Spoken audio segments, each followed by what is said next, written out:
Eder. Mac. Pallister. Venerdì 15 dicembre.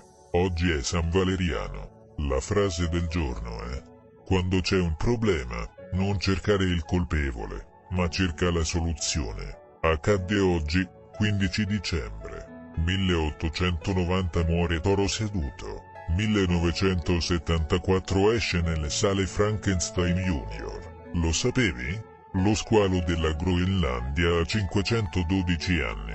È il vertebrato più vecchio del pianeta. Ehi, non dimenticare di iscriverti a questo canale.